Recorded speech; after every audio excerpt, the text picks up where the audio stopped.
to out of character be in shore leave.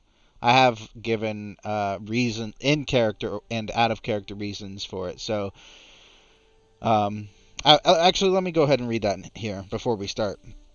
And if you need a reminder, I will remind you. But also, I'll probably repeat it during the game. So anytime there's an R&R or shore leave task roll, so let's say you're on the holodeck playing racquetball or something, then you will get 1 personal momentum over the difficulty to be used at any time during Season 5. So this is one that you save even after the session's done, and even after, as long as it's in Season 5, you can use this momentum for whenever, for the same ways that you would use momentum normally. Again, each live viewer that we have, which I should go ahead and get the link so I could post that, but each live viewer will also get a momentum. And the last thing is good roleplay. This is like in character kind of like it has to be Season 5. You can use being the GM, I will decide what good roleplay is. But basically, each person who does that will get 1 determination. So, all right, let me just post this somewhere. And yeah, so those are your kind of in-game and out-of-game motivations for shore leave. If you don't have to go on the mission, if there is a mission, I'm not saying there is, but let's see, save it on GNG, or not save it, link it on GNG, and the last server I'm on which is the Modifius one, on Discord. Oh, Great Barriers there. I didn't know he joined that one, but okay. And oh yeah, I'm pretending with dice. All right. So now, directives. Prime directive as always. Number 2 is shore leave at Starbase 234. Obviously, if you are one of the ones on shore leave, then you can't do the mission directive, and if you're one of the ones going on the mission, you can't do shore leave directive. They're kind of mutually exclusive. So the third one is Captain Osprey to report to the Chief of Communications on the USS Patriot. All right, let's see. Who was that? I heard a blip. Oh, it must have been Mac. Hey, Mac. Yep. Good morning. Good morning. So once again, you're starting at 0 momentum. You can also as far as like I try to give you guys ways of gaining momentum, like with difficulty 0 rolls, but also Captain Osprey, if you want to do the same thing, like for example, if there normally wouldn't be a roll to open communications, but you want there to be a roll, then you can just say open communications, and then I'll be like, okay, that would be a difficulty 0 control engineering roll. Now, we do have already a viewer, so you guys are up 1 momentum. Where's my pen? Alright, so, as stated prior to the stream starting, this is 9 days ago. Captain Osprey and Lieutenant Zukov have decided to interrogate Sub-Lieutenant Kavoral for her treachery, which is completely surprising and out of nowhere, being that she's a Romulan. So I will let you go ahead and start. She is just sitting in her cell. Let me actually move you guys to that. There you go.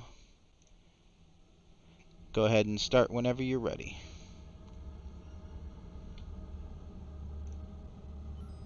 Okay. I think. Do you want to start, Nostro? Start with bad cop as well. Your more restrained version of bad cop, and then good cop will come in to offer the way out. Yeah. Okay. All right, I'm just. And she has been already kind of stewing for a couple of days, so you will notice she's kind of rubbing her hands together when you walk into the brig, and she barely even notices you guys enter. There's a security guard standing at the console that more than likely has been walking to and fro, so she's kind of gotten used to people coming and going, and she doesn't really notice when you guys come in. So whenever you're ready.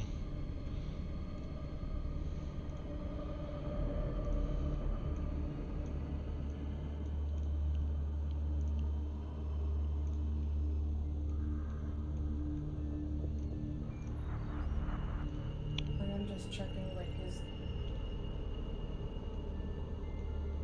Idonna Cavoro. Her head snaps around as she looks at you. Lieutenant? I believe we... I would like to simply provide one little notion, since you have been sitting here for the past few... How long has it been? Probably like 2 or 3 days. I would say 36 hours. For the past 36 hours. You do realize how... the gravity of the situation, now do you? She kind of The looks severity, like... the punitiveness of the consequences from your actions. As you're speaking, she looks like she wants to say something, but then she just nods slowly.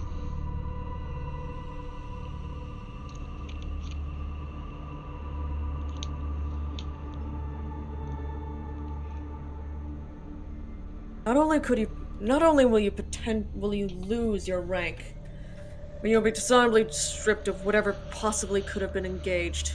You'll be tried for treason. And once the courts settle it all, it won't be pretty. It's actually worse than It that, is not Lieutenant. it is not an assurance, but a simple fact of the matter. You brought this all onto yourself. Understand that. I do, Lieutenant. Megan? She says, I do, Lieutenant, but it's worse than even that. I'll be sent back to Romulus, where I'll more than likely be executed for treason as well.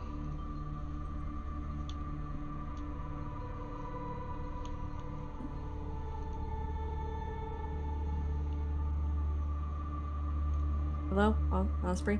Hello? Okay. Well, at that point, after that's been said, Charles Osprey will step forward, take a seat opposite her, and say, "Sub-Lieutenant, you already know that you're not going to be gaining your freedom anytime soon.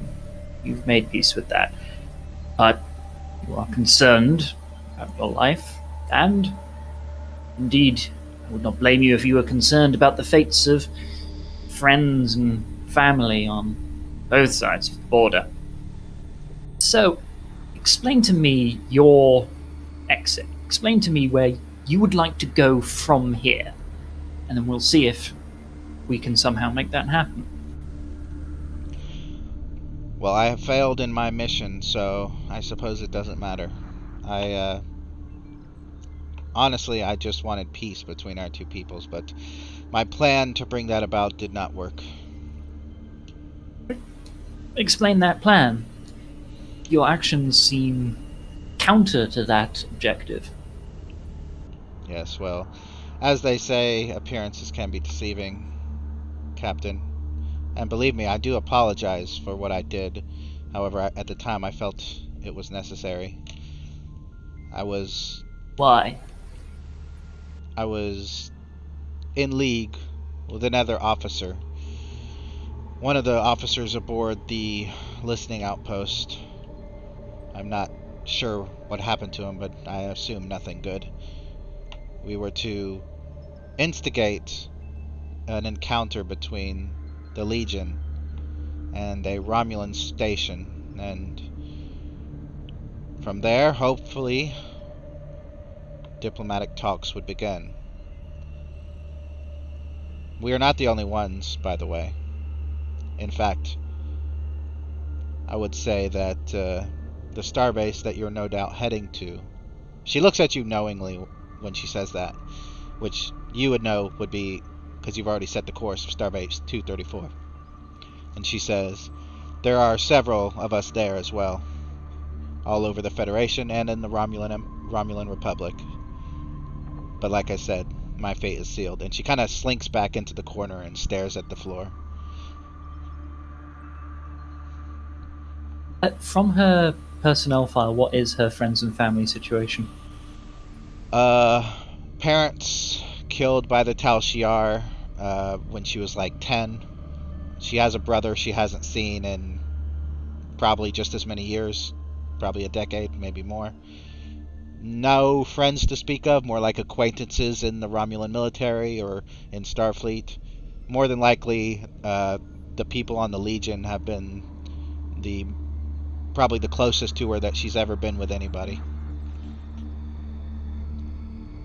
Okay. So he'll go on and say that your fate is not necessarily entirely sealed at this point, Sub-Lieutenant. And I have reason to believe, I know that you felt a great kinship with this crew. He gestures around.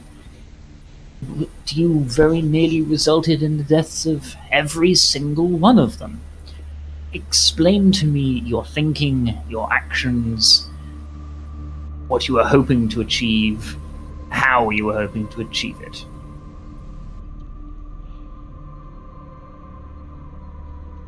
You mentioned deaths, but I don't think that's what would have happened.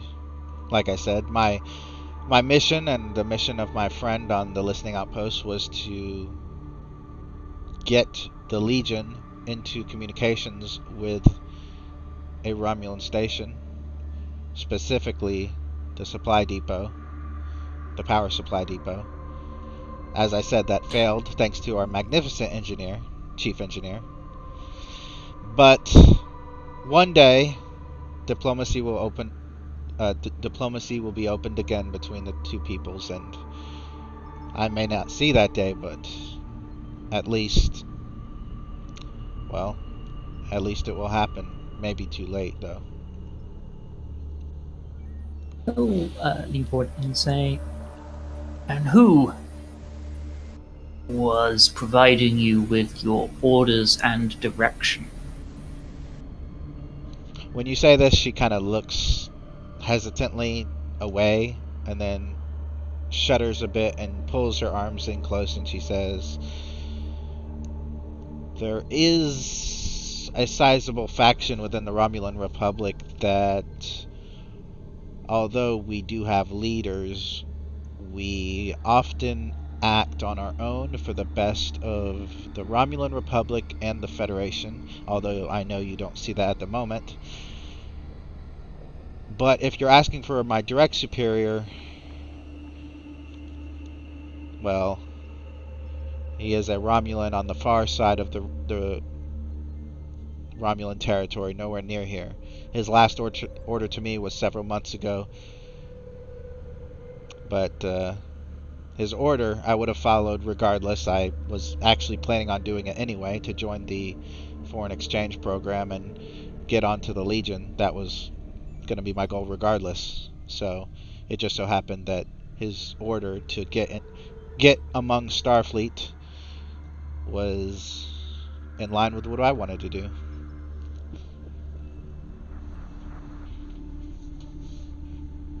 Charles will look at her in a sort of unconvinced fashion, but he'll ask, and at what point did you ever consider simply asking to say hello? You mean asking for your help? Is that what you mean? Simply beginning diplomatic negotiations rather openly. And he'll lean back in his chair slightly at that point and say, I am no stranger to the cloak and dagger affairs, but negotiations tend to start a lot more promisingly when they've not been entered into through subterfuge and manufactured crises. I would be perfectly willing to simply meet and talk the kinds of people that you are discussing, or at least recommend that course of action, without the need for the cloak and dagger affair. She kind of drops her fist to her side and shakes her head, and she says, you had been ordered not to go into the Bassin Rift. And at that point, That was our only chance. He'll shake his head, but not go into further detail because he knows the situation's more complicated. He could, if for whatever reason he got communications, he's relatively certain that he'll be able to work out a way to make it happen, even if he has to ask for permissions and so forth. But hey, we are where we are. Well, you don't know if she would have known that, though. It's true. She's working with Starfleet for long enough, you should know. But, oh well. Well, your ship, So we know she's her only mission. been on for a couple of months, and your ship was the first ship that she was serving with Starfleet on, so... Who was it? Lean say. Whilst you may not have had contact with your direct superior for months, you will have had a method of making contact should the need arise. What was your communication method? In my quarters, I have a secure subspace channel that is only used by... I'm looking for the right word. Blacklisted Taos Yar operatives, and I use that to contact him.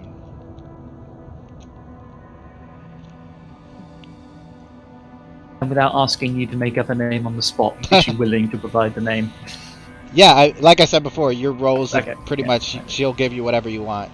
The computer's telling That's you fair. that her vitals are baseline. If not distressed because she's in the brig, she is telling the truth. Mm-hmm. Okay, so out of character, I got the information that I thought of ahead of time, which is effectively why did you do what you did? What was your mission? Oh no, here's one I haven't asked yet, which is, and what was the next phase of your mission in your expectation? Had things gone according to your plan? What were you hoping to do next? Well, if the Legion had entered the Bastion Rift to meet with the power depot to get more power, then it wouldn't have mattered because you would have been having a conversation with some very patriotic Romulans who would have given you whatever you needed, so long as you agreed that the Romulan Republic needs to remain a republic and not an empire like Empress Sela wants it to be. He nods. He doesn't give any assurances or anything. He's deeply sympathetic to what she's saying, but he doesn't have the authority to make all sorts of grand sweeping promises about Federation foreign policy. He'll do what he can. He's just silent on that. Okay, out of character, I've gotten what I thought of ahead of this conversation. Turning to Nostro. Nostro, can you think of any other pieces of information you might want? Not really, actually, to be honest. Okay. Well, doubtless I'll kick myself later, but in that case, Osprey will say, well, thank you, Sub-Lieutenant. You have been most cooperative, albeit belatedly. This will be present in relevant reports, and I will draw your cooperativeness or cooperation to the relevant authorities' attention. You can, of course, expect to be debriefed in greater detail by relevant forces at a later date. I doubt this will be swift. If you continue with this attitude, it will be as pleasant as is possible. One more thing, Captain. If the Romulan Republic joins the infamous allegiance, there is no telling the kind of destruction will follow. That is ultimately what needs to be prevented. And he nods silent understanding. Alright. So we're going to jump from there to present day, October 4th, 2401. You guys are on the bridge. So I'm assuming everyone's on the bridge because you guys are like 20 minutes away from the starbase. So it wouldn't make a whole lot of sense for you guys to be in sick bay or engine room. You're pretty much going to dock and get off as soon as you get there. But if there is anything that you do want to quickly do before the ship arrives at Starbase 234, then just let me know, and you can do that. Otherwise, like I said, you're on the bridge. So, last chance if there is anything that you guys want to do. Okay. So, at the helm, the pilot, Ensign Varil, says, as she types at the console, ETA to Starbase 234, 15 minutes, sir. Acknowledged. Continue as you are, Helm. Roger that, sir.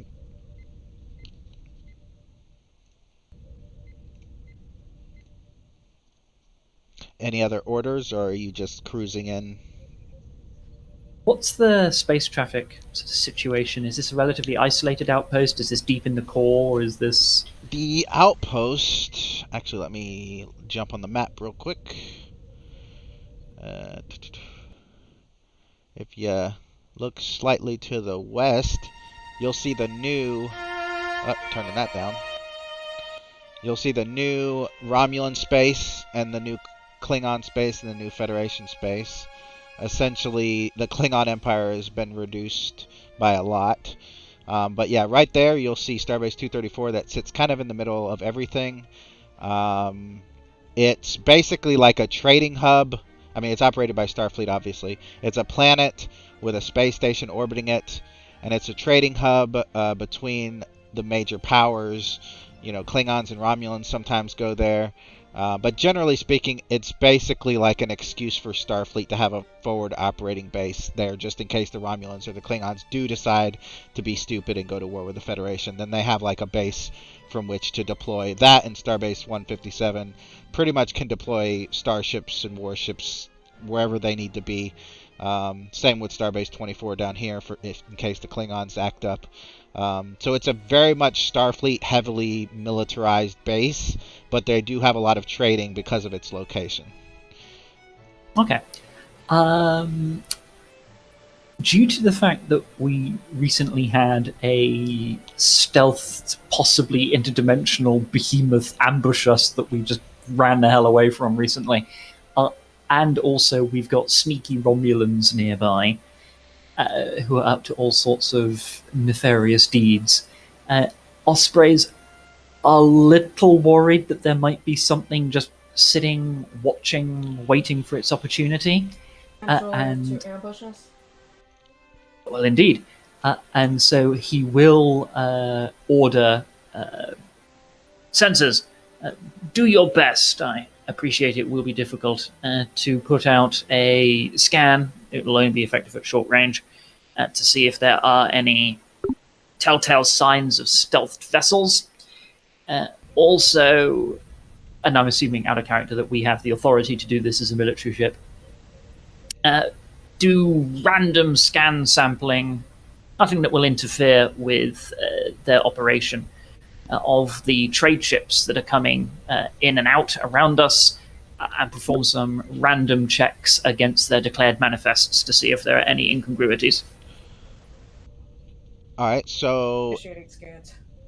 the first one is just a general scan, and the second one is basically a inventory manifest of ships. Is that what I'm hearing? Yeah, it's basically like he's doing. Again, I said because we're a military ship, I assume we have this authority. Tell me if we don't. No, to you effect, can basically send a request to the starbase and be like, "Hey, Okay. what's your security situation? What's the inventory like on the ships? Blah blah blah," and they'll basically just send it back with whatever they feel like sending you. So Fantastic.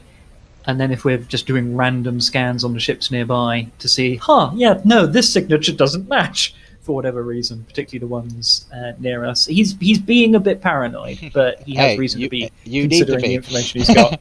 All right, so I need Neelan to make a reason and science scan assisted by the ship. Whoever wants to grab the ship's character sheet, go ahead and roll. I'll do the ship. Well, you're going to roll your own scan in a second.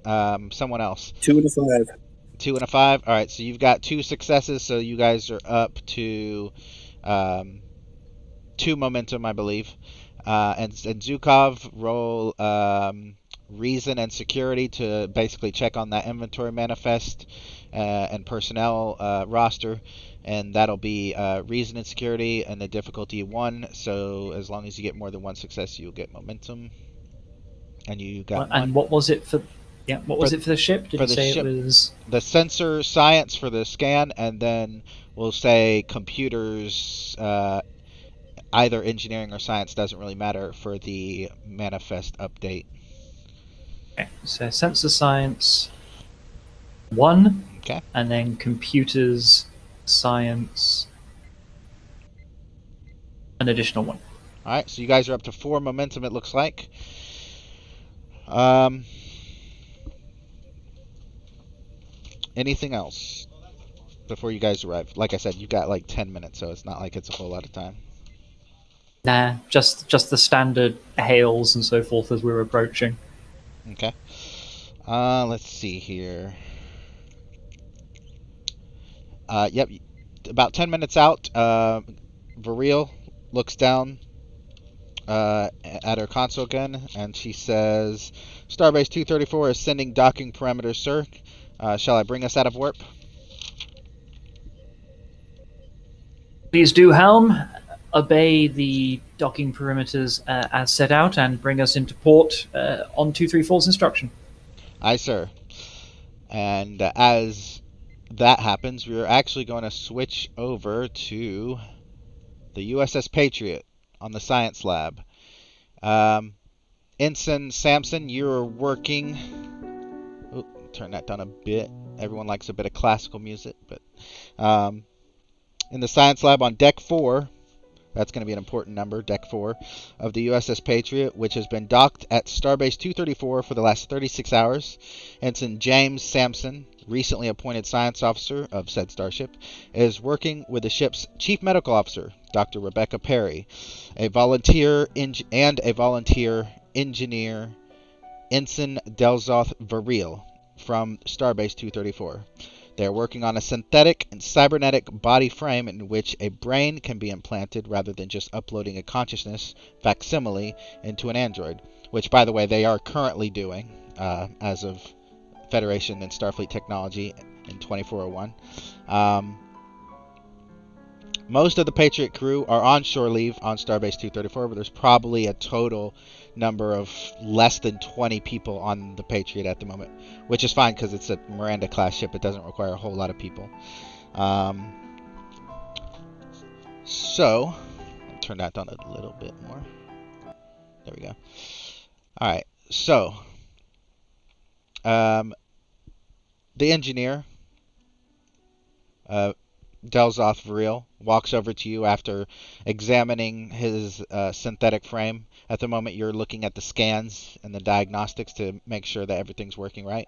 And he walks over to Ensign Sampson. He says, Ensign Sampson, it looks like we've done it. We've just got to reroute the EPS circuitry into the diamagnetic circuit nodes, and it should be fine and perfectly ready to go. Excellent, sir. I'm looking forward to the upgrade, and then I sort of flex my arm.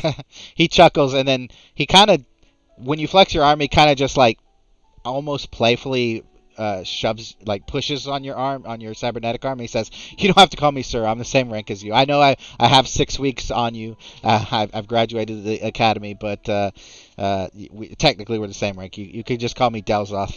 That's my name. That's my first name." All right, Delzoth. And by the way, when he did that, I would quickly pull my arm away because, you know, it has faster reflexes. Yeah, he tries to like playfully push on your arm, but then you pull your arm away, and he's like, "Oh, okay, Flash, jeez."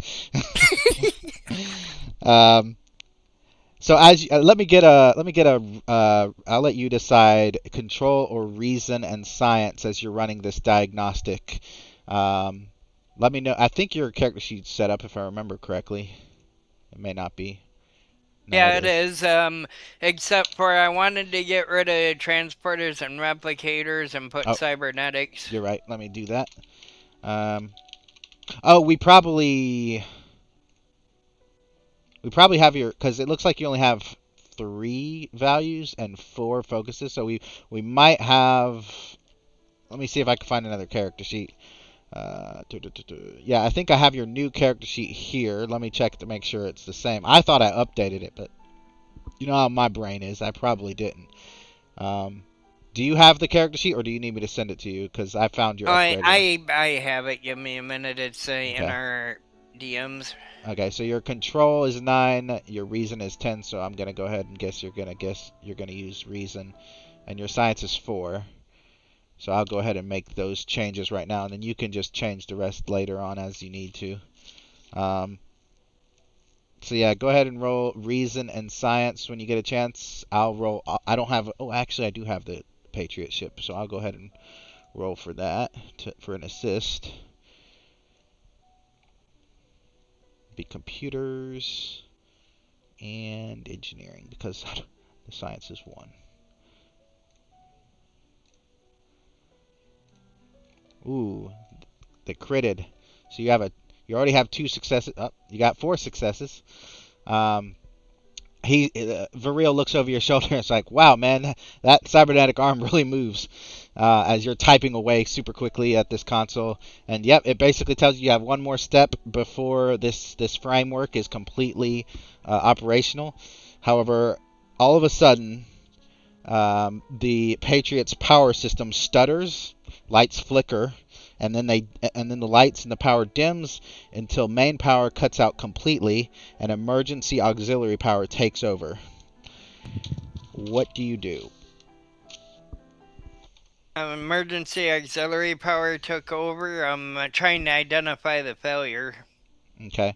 As you're typing away at this barely lit console, the chief medical officer, Rebecca Perry, walks over and says, well, that was very unhelpful of the ship to do. And she hits her comm badge and says, Perry to bridge, report, and gets no response. And as you're typing at the console trying to get a diagnostic, you realize that the console is almost pretty much, I would say it's not dead, but it's really slow. It's like if you ever start up an old computer and it's taking forever to do anything because it's so old and slow. That's pretty much what your console's doing. Okay, so I figure out it's a power drain and smack myself in the head with my human hand. And I'll say Dr. Perry says, good thing you didn't do that with your other hand. That's a painful lesson. I only needed to learn once. She laughs and says, okay, well, if we can get out of here, then as she's gesturing to the door for you guys to leave, you guys hear the Patriot executive officer, a woman named Lieutenant Commander Alice Sirach. She comes over the intercom. She says, "Attention!" and it's very staticky, very low volume, obviously because of the power drain. She says, "Attention, all hands! Ship's EPS power has been affected by a malfunctioning quantum positronic chemical reactor unit. Make your way to," and then the comms die. What do you do? Okay, could you repeat that? The entire announcement? Yeah. Okay. Attention all hands. Ship's EPS power, that's the static, has been affected by a malfunctioning quantum positronic, more static, chemical reactor unit. Make your way to, and then that's when the comms die. Alright, what would emergency protocol? Oh yeah, that was one I wanted too. Was emergency protocol. Okay, roll a reason and we'll say command in this case. Well, insight or reason, whichever. I think reason's higher if I remember correctly, though. They're the same actually. Okay, and make sure you use your new upgraded character sheet, and then just roll that. Oh yeah, that's. And then as you do that, as you're trying to figure out what to do, the doctor is heading towards the door. Because as far as she's concerned, the XO said to make their way somewhere, so clearly they need to leave here. But the engineer is kind of standing by your side like, I don't know what to do. Oh, you mean this character sheet's not the current one that I'm looking at right now? Because I checked to make sure it was there. I didn't check to make sure it was the right stuff. Yeah, I don't think I'm sorry, I didn't update. I didn't have time to update it all. My bad. I would have, but That's I my completely. fault. I meant to. I did check, but I meant to check to make sure it was the right stuff, and I didn't do that, so it's my fault. Well, just change the reason and the command, and then roll that, and then let's see what you get. You just need you just need one success. I don't remember what anything is. I thought you said you had the character sheet. I do, but I. Okay, let me pull it up. Yeah. You're on your computer, right? Yeah. Okay, I'll send it to you.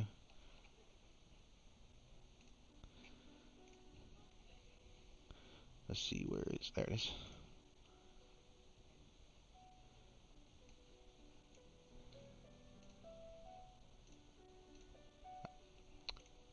Stupid thing. Media or file, there we go.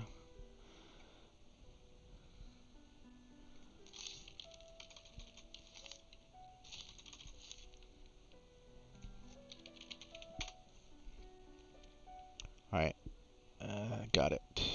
Sending now.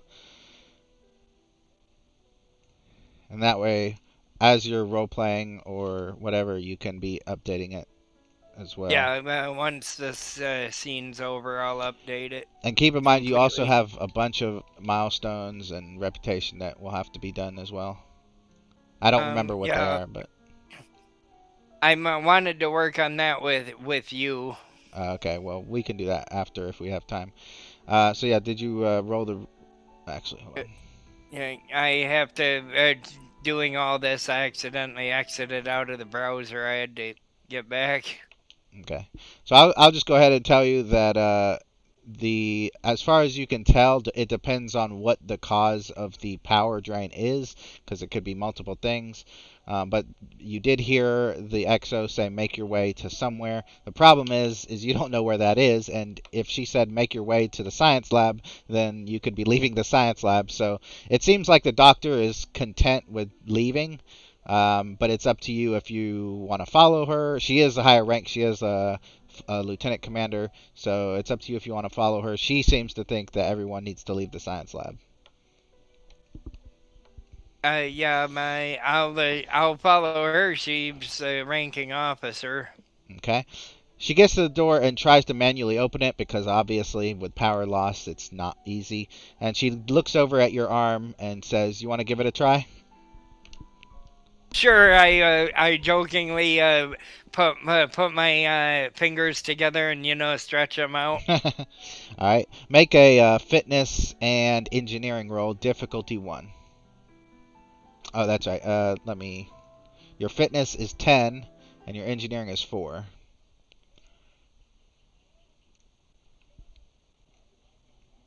I'll fix that real quick.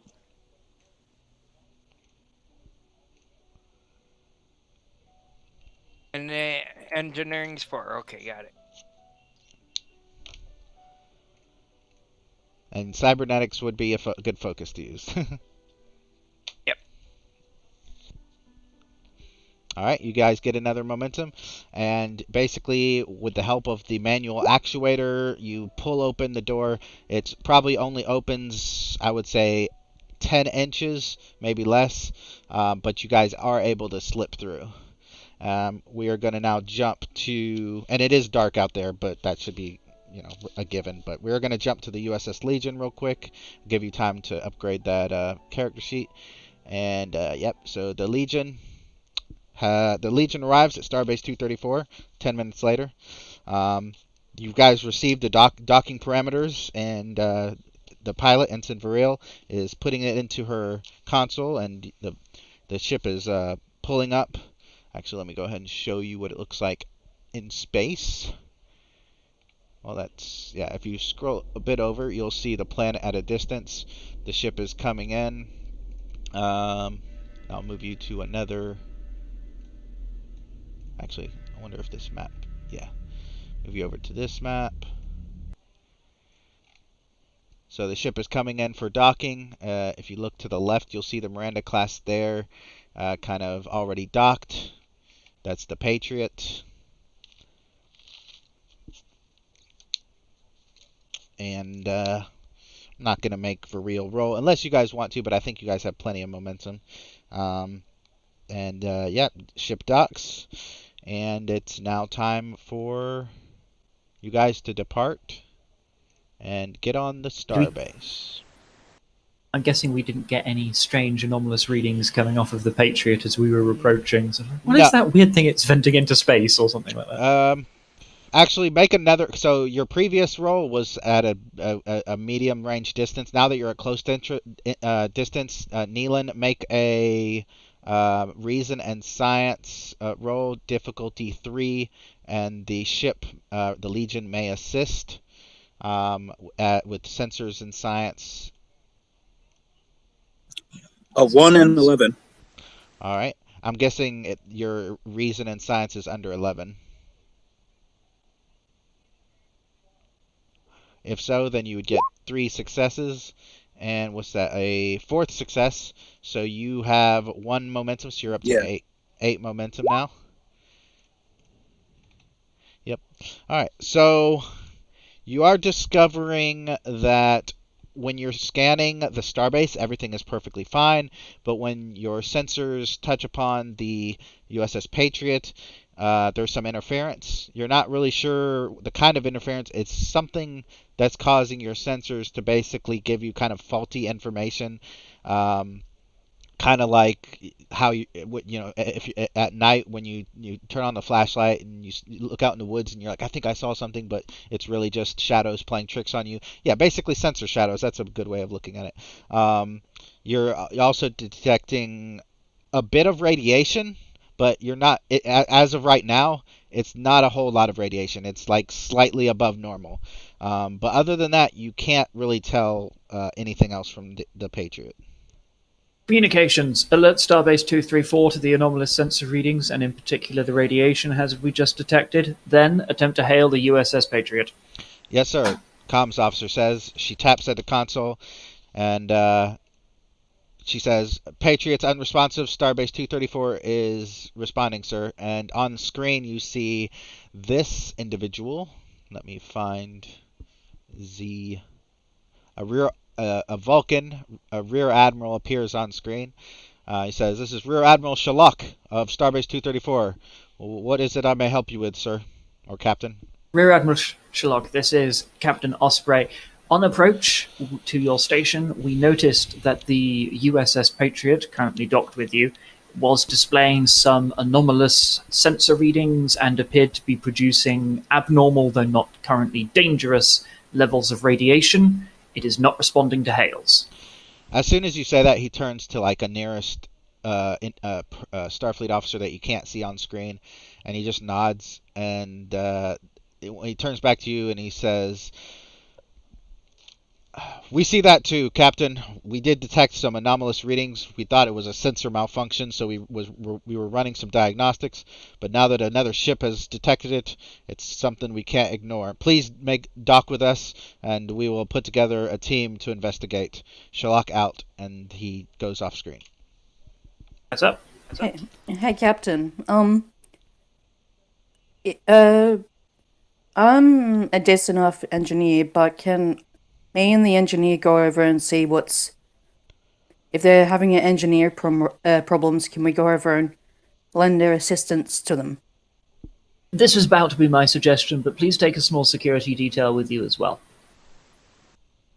Captain, if I may, I Yes, would like to join them. So please continue. Out of character, I think that was Rob talking. Please continue, Dr. Sent. Oh, sorry, I do apologize. Just out of character, and I know this is fine if you guys want to roleplay it on the bridge, but out of character, deciding who's going is going to happen once you get on the starbase to talk to the Rear Admiral. I see. But in that case, I do apologize. In that case, it'll be. Please continue, Lieutenant Neelan. If at all possible, I would like to join this expedition. It sounds kind of interesting, and I want to take a deeper look into this. Permission granted. It then turns back to Commander Zed. And what's that? Commander, you were saying? Yes, sir. I'll take a security detail. And he looks to the security chief like, yeah, you're coming. Very good. There have been as you are aware, any number of mysterious hostile circumstances, and this may be one of them. Yes, I agree. We cannot,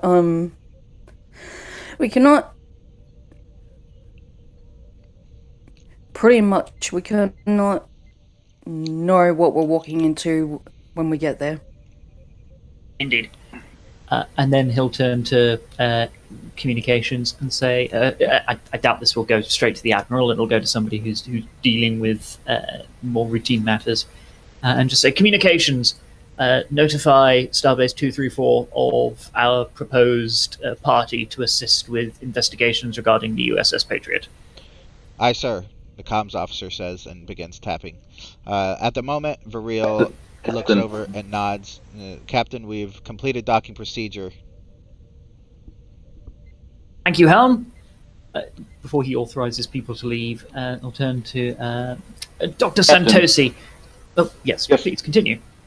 Perhaps we might want to hold off on docking until we figure out this and whatever is going on, as it may spread to our ship as well. Until we figure out what it is. He will say, I note your caution. However, given the environmental hazards, transporter conveyance may be more dangerous. I would rather have a physical connection at this time, and we have already been ordered to dock.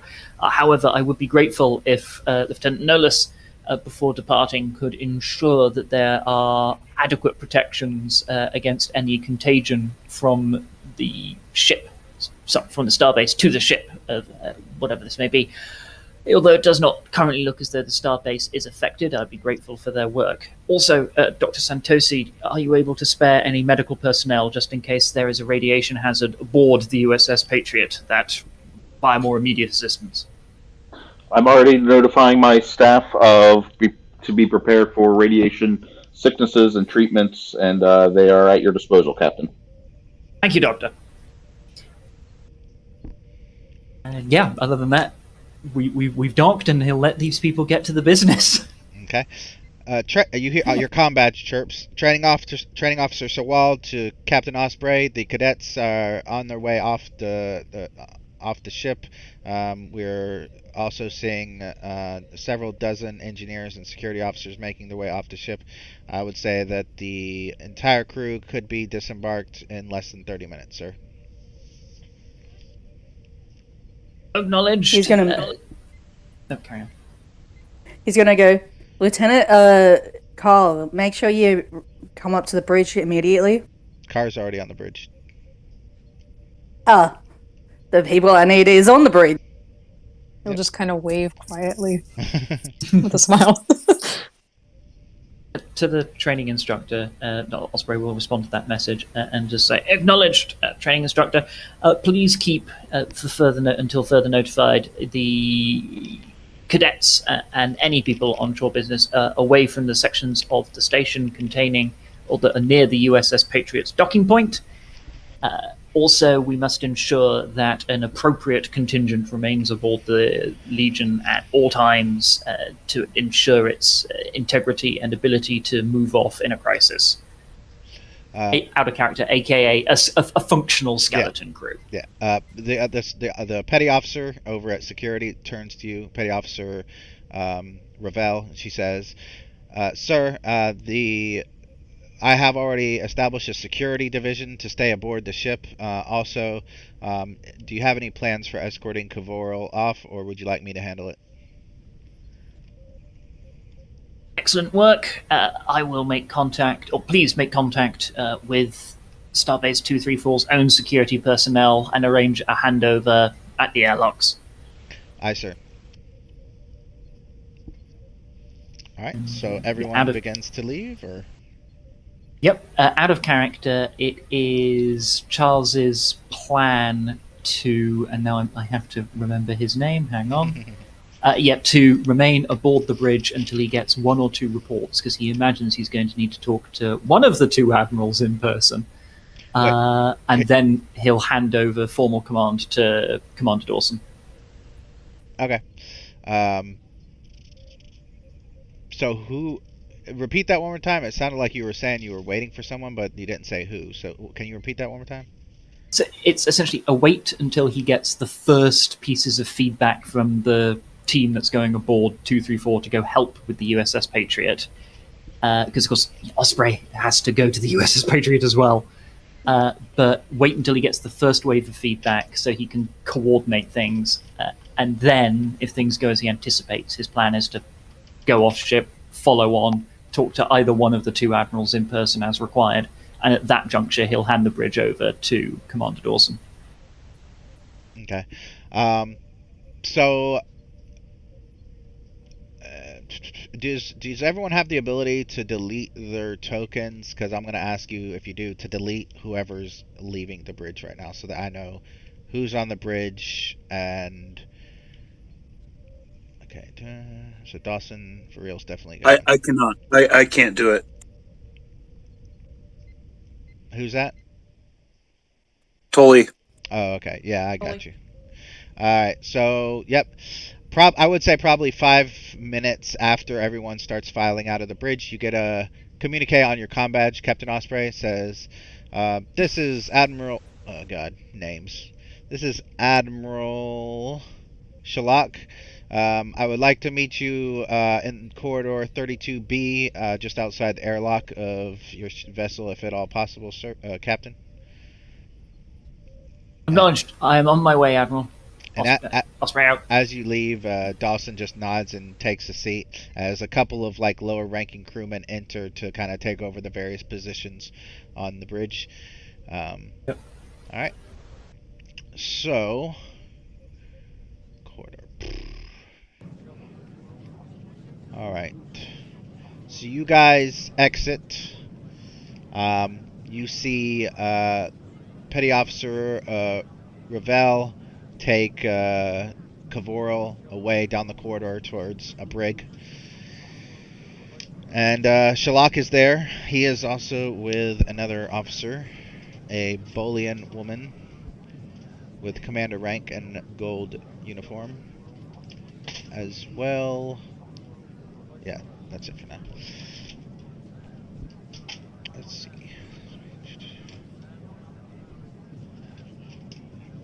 Actually, yeah, I'll say Commander Pesh, Commander Dell, as well as someone who appears to be Romulan in a Starfleet uniform, but her features are smoother, probably half Romulan, you would guess. Also, rank of commander. Shalak gestures to the Bolian and says, "This is Commander Pesh, my security chief, and my chief engineer, Commander Dell. I would specifically... Actually, let me go ahead and...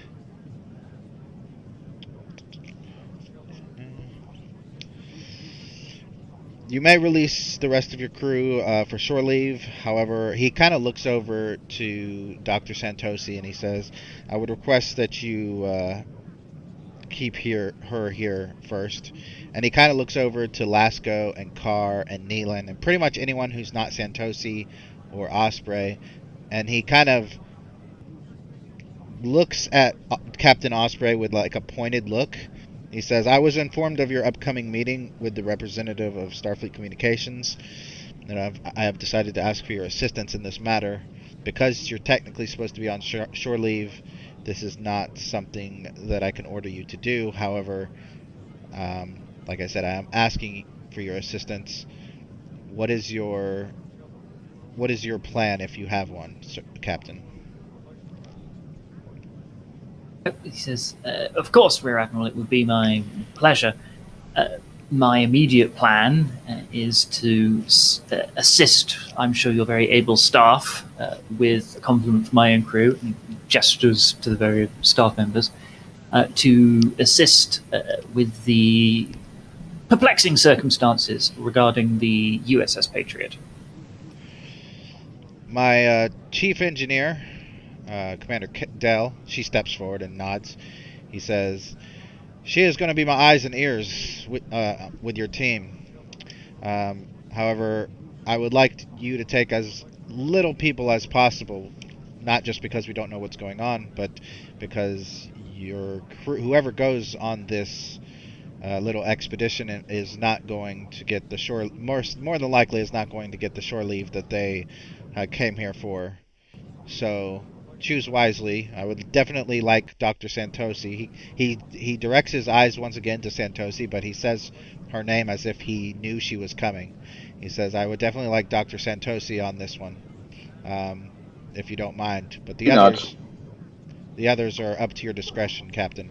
And I would also prefer if you went, but if you would prefer your XO to go, that's understandable." Out of character, is he saying that he would rather Charles go and assist with the USS Patriot thing, or Yeah. would he rather Charles go? Right, okay. So, context that Osprey would know. Now, I don't know how familiar you are with the... like, I know you know who the Admiral of Starfleet Communications is, but I don't know if you've read the timeline to the point where you know what happened to that Admiral. But he's basically directing he really wants you to specifically take on this away team, if that makes any sense. Like, you can get that, you don't have to be an empath or anything like that. You can get that he's kind of pointedly, he's saying he can't order you to do it because you're on shore leave, but he's definitely making it known that he would really, as much as a Vulcan can appreciate it, he would definitely appreciate it if you specifically undertook this mission. However, again, if you don't want to, you can always have your XO do it. Of course. Charles will definitely pick that vibe up, and this is a rear admiral, on duty or off duty, you please them. And so he will say, of course, rear admiral. And he'll turn to Commander Zed and say, Commander, I shall take personal charge of this one. You are released. Turn to Santosi and say, Dr. Santosi, as pointed out, be grateful if you could remain with us. And Lieutenant Nolas, you have been of remarkable use and value in these perplexing engineering scenarios already. As for the small security team, Lieutenant Zhukov, I believe we can do with a few of your personnel rather than you yourself, if you are comfortable with that. The chief engineer, Dell, speaks up and says, "We have been receiving confusing telemetry from our sensors regarding the Patriot. We do not want to take an entire squad of Marines on board unless we absolutely have to. I don't see any need for more than 1 or 2 Starfleet security officers." And she kind of... You could tell she's not going to try to countermand your orders if you want more, but she's... And you can tell that Shalak is nodding in agreement. He says the powers. Okay. Our recent sensor telemetry tells us that the power situation on the ship is very tenuous at best. We want to keep as minimal footstep as possible. Osprey will nod, and since she said 1 or 2, he will say, well, in that case, I shall be led by your suggestion and take 2, and again, 2 NPCs, as it were. No, so it was going to be Merc, obviously, but since he's not here, which NPC do you want to go with Zhukov on this mission? Well, I don't know, and this is where I turn to Nostro. If Nostro would rather be on mission, or if Nostro would rather be away, because I'm willing to take 2 NPCs rather than 1 in Nostro. Well, what does Nostro want to do? Out of character, I'm doing this based on what you guys voted for. So Neelan voted for shore leave, but he wants to go on the away team. That's perfectly fine. Zhukov voted for an espionage mission, so I'm assuming Nostra wants to go on this mission. But if Nostra changes her mind, that's fine too. I see what you're getting at here. Out of character-wise, I would like to go on this mission, though. If I may. Okay. Of course, Lieutenant. Okay. And then out of character, I'm thinking that we take... let's use one we haven't used before. So you could take cadets, I think you got Marines, and you got regular security. You have a lot more Marines, but that you also don't really know them that well. Security and the cadets are probably the ones that you can trust, but the cadets obviously are going to be the least experienced. Okay. I'm thinking that Osprey is going to want to form a better relationship with the Marines. I see that there are 3 junior officers, so what I will now do is roll a 1d3 for which one of the 3 officers we just choose at random. All right. Sounds good. Number 1, which is First Lieutenant Connor Hubert. All right. Let me go ahead. Well, I thought I had something. I guess I don't. All right. So Connor Hubert is called, and he will. He's there on screen, but he's not there yet. He'll make his way to you. That leaves Lasco and Carr to be on shore leave. Does anybody want to contest this? So, like, if out of character, if Lasco or if Carr, if you guys really want to go on this mission, you can. We just have to come up with a way for basically Osprey to convince the Admiral to let you, or vice versa. If someone's on the mission that doesn't really want to go, but they want to go on shore leave, that's fine too. Just let me know. I protest. It doesn't have anything to do with me, but I protest. Okay. Basically, Lasco goes, "Oh, Carl, we can go and hang out and talk about engineering stuff. At least it's more interesting than doing this away team." Typical Lasco. Carr kind of has been watching this chief engineer, this new. I think you said she was a commander. Mm-hmm. What he's thinking is, well, so they've already got an engineer, like they don't really need me, and yeah. Okay. I mean, Carr's kind of wanting to just make sure that power reserves are going to be fine with the Legion anyway. But as far as Lasco's suggestion goes, Carr might go, well, we could also play some instruments too and do something non-engineering if you want, Commander. Yeah, that's all. All right, so you have 6 people on the away team. That's pretty much the max that I'm going to allow. So, yeah. The Admiral says... Flash forward to the... Carry on. The Admiral says, your mission profile is to investigate the sensor dampening phenomenon, whatever that is, and the power supply issue. Assess the potential risk to the ship or the station, and fix the problem however you see fit. So, that's super vague. That means you can decide how to fix the problem, blah, blah, blah. But just keep in mind, standard things like Federation, Prime Directive, and all that good stuff, and you should be good. And flash forward to the very end of this little sort of mini arc, and we're all dead inside the USS Patriot, and scrawled in blood on the wall is just the phrase, "Where were you, Carr?" You saved us the last 2 times. Lol. Carr and Zed. Basically, Zed's the one who reads computer code in his free time, not Carr. See, the problem it was that they taken a Romulan on this mission that they don't know, and it's like, yeah, we can go and do something else. Romulans aren't that bad. Somebody took the She's wrong only message half from Romulan Drumhead. All right, so any last quick questions for the away team before we jump over to something else? Yeah, I do have a question. I'm a Betazoid. Would I be picking up on any nefarious ideas from other characters? Roll Insight and Medicine difficulty 3. I got an 8 and a 1. Alright, so at the moment, the most nefarious thing that you can feel is from Connor Huber, who's really upset about having to go on an away mission. He was really looking forward to playing some Tongo. Alright. That's pretty much it. And the players, if you guys have any nefarious emotions that you want to exhibit to the player, then you may. But the NPCs, no, you don't really get that much from them. You don't really get nefarious emotions, because that's a very broad term from Charles. If anything, you get him being like super alert to nefariousness. Yeah. He's on guard. Okay. Anything else before we switch over? You could potentially sense Zhukov being so on guard, it'd probably be considered nefarious.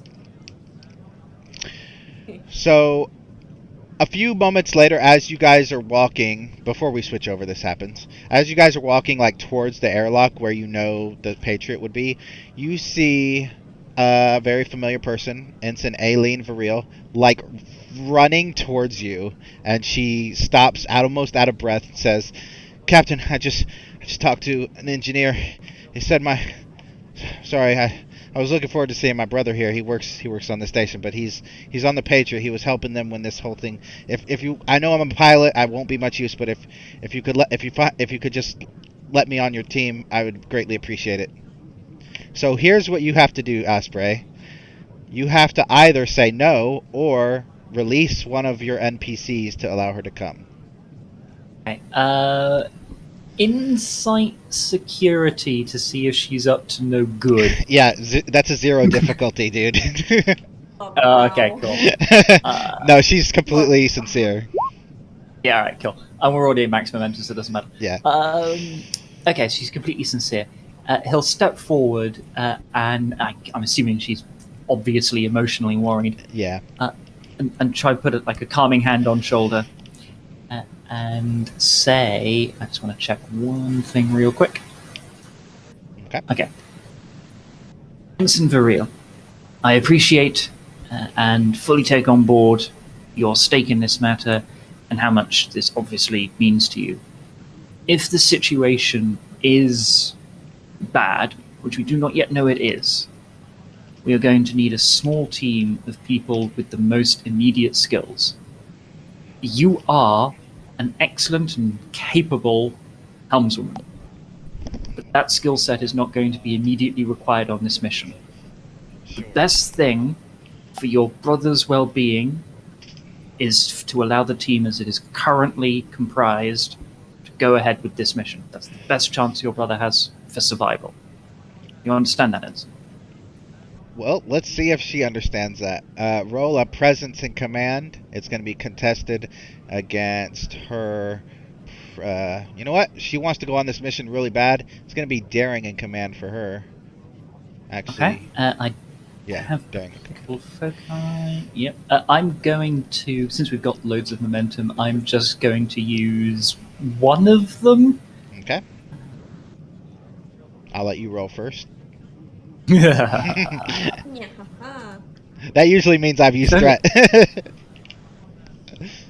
Ooh. Okay, there's a complication there. All right. Fortunately, because I used momentum on command, I can just re-roll that because I've got cautious command. So I'll re-roll the complication. Hopefully you get a success. I do. You can tell that you have barely convinced her, and she nods like shakily, and she looks up at you into your eyes, and for the first time since you've known her, which has only been a couple of months, but I mean, it's not like you guys have gone to the mess hall together or anything, but like you do talk every once in a while, but for the first time, you haven't known her to be afraid of really anything, but she is afraid, and she is also kind of angry at you, but she just says, "I understand, sir, just please bring him back," and then she turns on her heel and kind of almost storms off in a mixture of anger and sadness. Okay. Before she turns, whilst he's still holding her eye contact, when she says that, he will just say, "Thank you, Ensign," and then let her go do her thing. But yeah. Commander Dell turns and says, "Well, that was dramatic." And that's where we're going to jump to Samson. No, you've already made it out, I believe. Got my numbers changed, but it wouldn't let me type much. Strange. And what I could type, I put in the wrong spot because that's the only place it would let me type it. Gotcha. There's something going on with... I might have to use another thing. Yeah, I'll move you to here. So you guys have made it out into the corridor. You're not by engineering. Ignore that door on the right. Let's see. Main. You're with PCs. Him and Patriot, Chief Medical Officer Rebecca Perry. You've managed to get outside of the door of the science lab. It's still playing. That's weird. You're not even on that thing anymore. Anyway, you made it outside. And you find, strangely enough, an officer in gold with the rank of full lieutenant, slumped on the ground, groaning in pain. And even at this distance, you could see that his skin is molten and red, and even a tiny bit green, almost like how Vulcans have that green kind of complexion to them. But he's human, and his skin is kind of like a green with like a little bit of green, but mostly red. Obviously, the chief medical officer is immediately running towards him without a second thought. What is Samson doing? I'm also running towards him. I'm running to assist her. Okay, she is gonna have to roll some medicine. Do you want to assist with that? Do you have a good medicine roll? Yes. Let's see. All right, it's gonna be an insight or reason and medicine. Difficulty is going to be 3. Be right back. Before I even bother rolling, I'll see if she gets at least one success, because I shouldn't bother rolling if she doesn't. Alright, I'm back. What was that? I'm gonna wait for her to see what she gets, because if she doesn't get any successes, no point in me rolling. She got 1 success.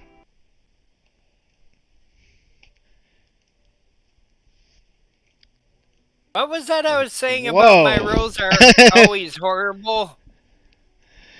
Alright, so you actually do. She scans with a tricorder, but she like slaps the side of the tricorder like, what's wrong with this thing? It's like there's some kind of interference. And then she kind of looks up to you with like shock on her face, and she shows you the tricorder, and it basically tells you that the chief engineer that's on the ground kind of writhing in pain has a type of radiation that hasn't really been experienced before by the Federation.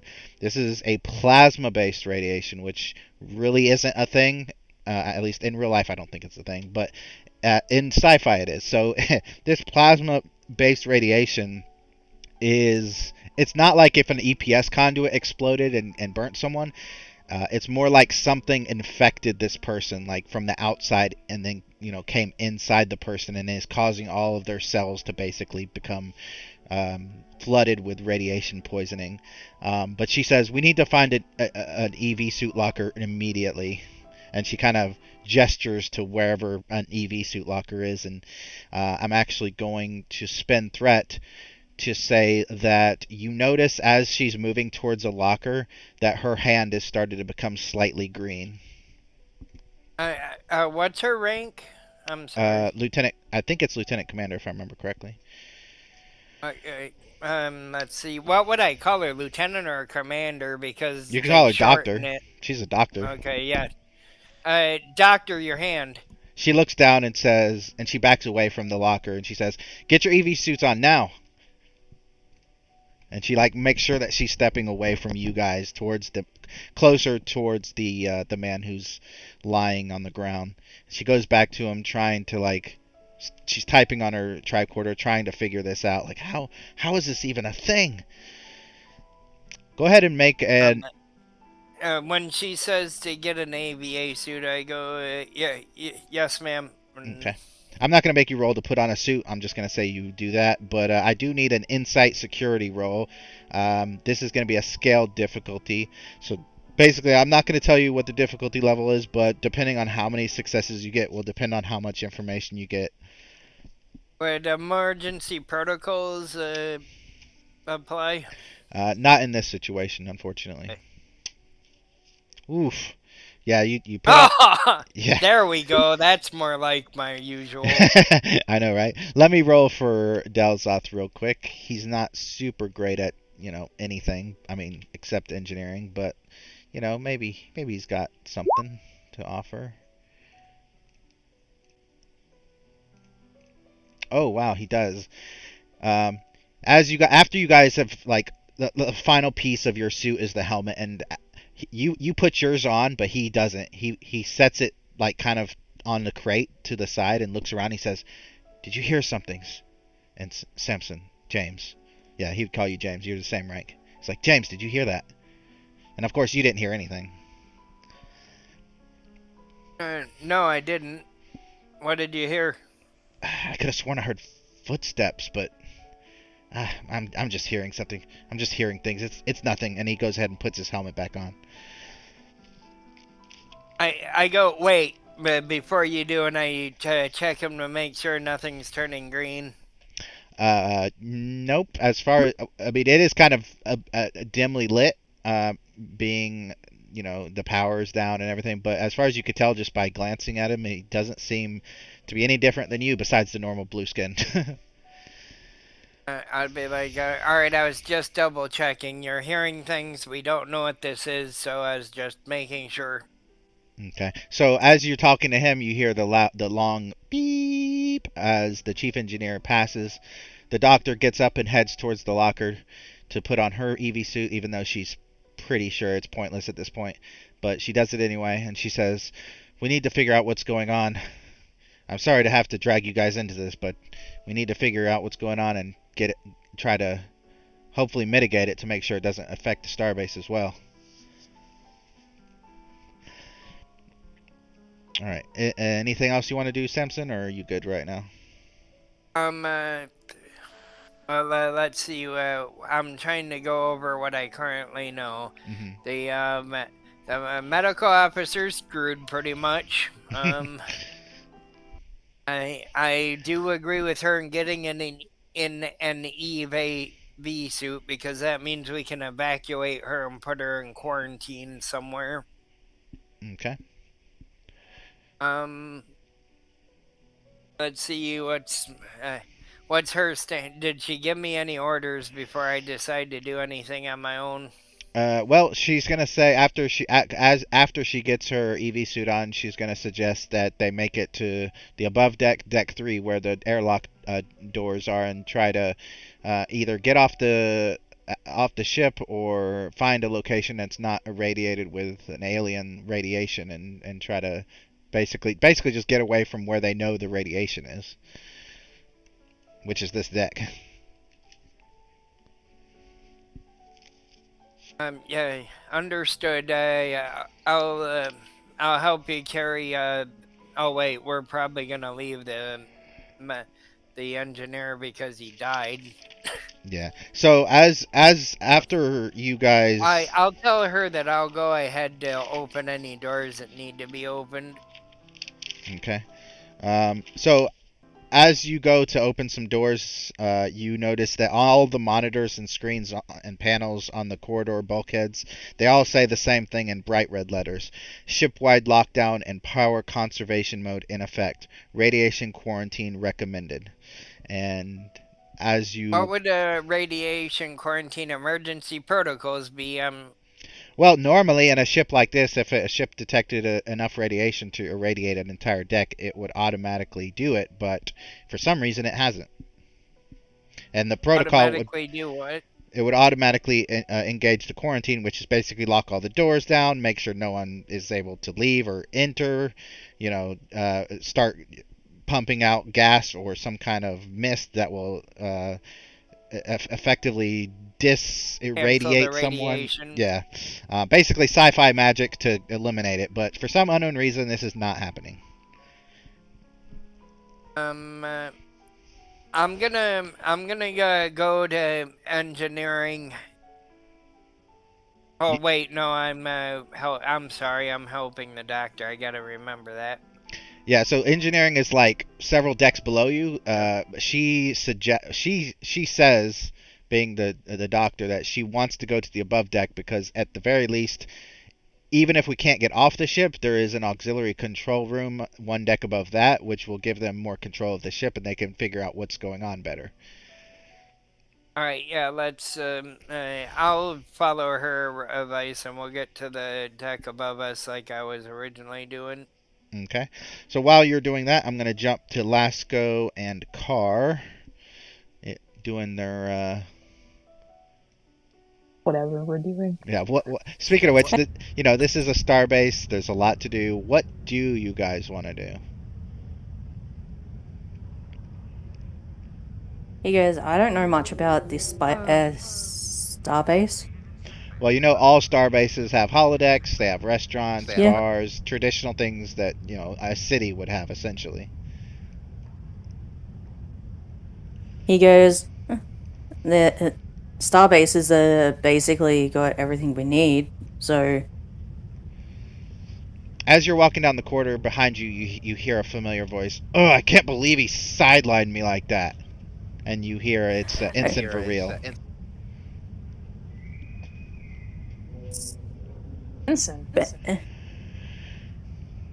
She looks up and sees you guys, and sorry, Lieutenant and Commander. My brother's missing, and I'm not allowed to go look for him. Well, an admiral told us we weren't invited to go anyway.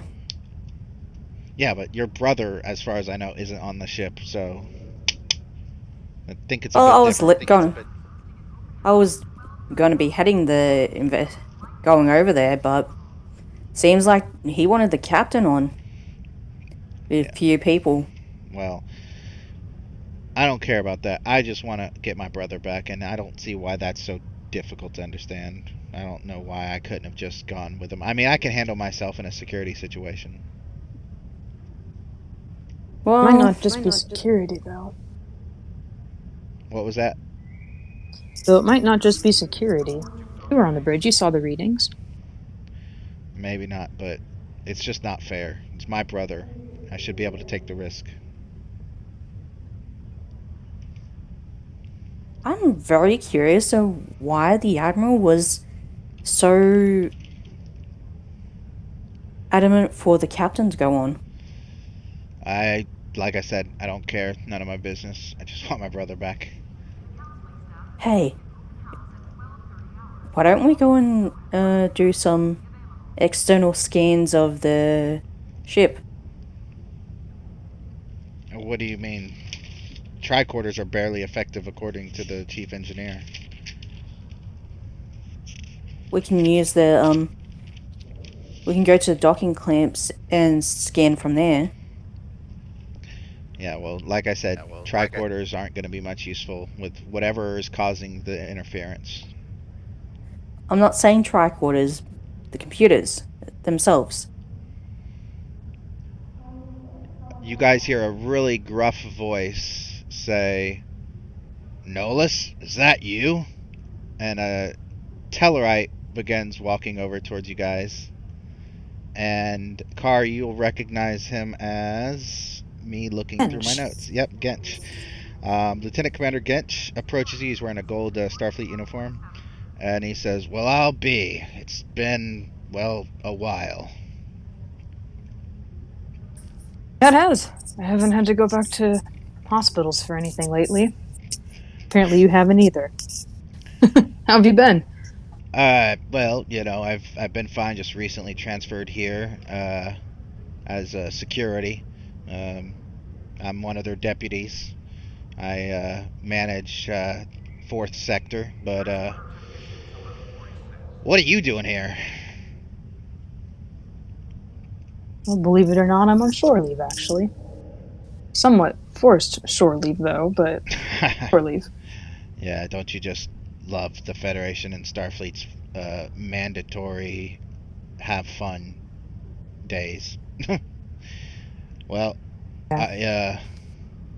Well, hey! By the way, this is my these are fellow officers of mine, Commander Lasco Zed and Ensign Viril, and this is Lieutenant Commander. Now he's Lieutenant Commander. Wow, Todd Gench, old friend of mine. He nods to the two of you, but you can tell that he really doesn't care that you're standing in front of him. He especially doesn't care about the ensign. He goes, I agree with him already. I don't like the foursome mandatory shore leave. Gench looks around, and Viril's like, at this point, she's got her arms crossed and she's just shaking her head.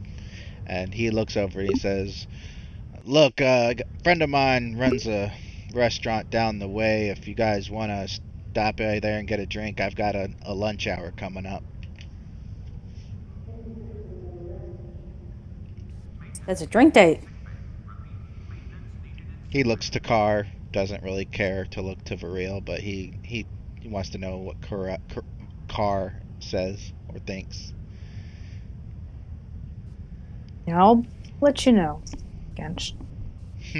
He just chuckles and nods with a slight smirk, and he says, "All right, I'm heading over there now," and begins walking around away. And Viril just like looks at both of you, and she says, "With all due respect, I feel like I need to get to that ship. I don't know. I just have a bad feeling about all this." And she just turns and starts walking in the direction of the airlock for where the Patriot is docked. So what are you two doing? Carl, do you want to do some scans of the ship? If it's gonna get her to settle down a bit, might be worth her while. Because I don't have any brothers, but I'm concerned if I had someone on the ship. Yeah, as a commanding officer, the XO, I have to make sure she doesn't go and do something stupid. And besides, she's Captain gonna have would- better luck with her scans if she's got the engineering backgrounds with her. Yeah, the captain will be kicking my ass if I don't make sure she isn't held back. All right. So you follow Viril. Do you like run up to catch up to her, or are you following her at a distance, like because you don't want her to know? I'm running up to catch up to her and say, "We'll do some scans before you do anything stupid." She kind of grins and nods, says, "Yeah, thanks, Commander." Because the captain will definitely have my hide on this one for if I let you do something stupid. Card jogs up from behind. It's like, well, let's make it a trio. Alright, so we're gonna jump to the airlock as Osprey, Santosi, Zukov, Neelan, and a couple NPCs show up. Osprey, what do you do? What are your orders? This is a known... Yeah. Since there's a known radiation hazard, I'm guessing we are all suited up.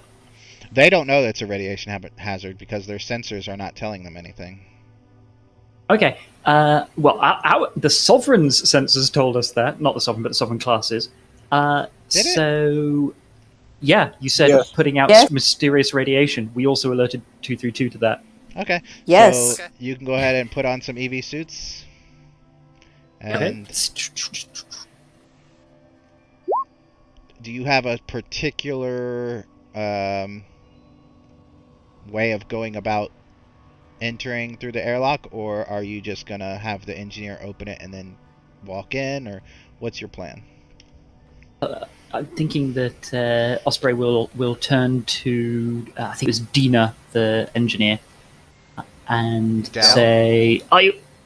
Yes. Okay. And say, "Are you able to determine the atmospheric conditions on the other side of the airlock before opening?" She walks over to a nearby panel and begins tapping randomly at it, and looks over and nods and says, "There is radiation, and it is increasing at a steady pace." Nix that. There is radiation. It seems to be leveled out at a slightly higher than normal level, with various spikes in various locations on the ship, but the radiation level directly on the other side of this airlock seems to be relatively low. Very well. Our suits should be sufficient to protect us from all of this. If you believe it to be safe, please open the airlock. But what Osprey will do is gesture for everybody to not be directly in front of it when it opens, just in case something comes out. What? No.